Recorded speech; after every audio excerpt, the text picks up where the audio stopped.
镜头转来到国内，公家机关最近爆出真侪霸凌案，行政院嘛传出有处长毋但讲话真歹听，佮要求同事爱加班，煞袂使报加班费，害同事的身体甲心理拢出问题。行政院刘德英台答应讲会好好处理这件代志，不过立委认为法规爱修改，甲霸凌的定义写好清楚。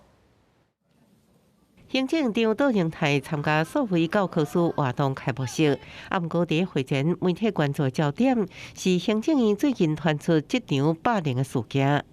院长正院霸凌有掌握吗？会认为建员要道歉吗？回顾规个事件，有媒体报道，行政院一个姓曾的处长除了用话侮辱，还佫骂同事以外，还佫要求同事加班，不过明报加班，刁难上调，互同事出现身心状况。 行政回应，目前无收到相关申诉，不过有接到相关资讯会马上处理，绝对会重视这代志。朝野立委拢认为，伫法制上依然爱加强，明确定义霸凌。行政院难道不能够痛定思痛，赶快去设立一个真正有效解决的 SOP 的机制？ 否则的话，根本不是真正的要解决现在公家机关的霸凌事件。在全面性的制度建构，这个需要行政立法一起来协力，需要修法的，需要在政策面以法规面补强现有的缺漏的，这些立法院也都同样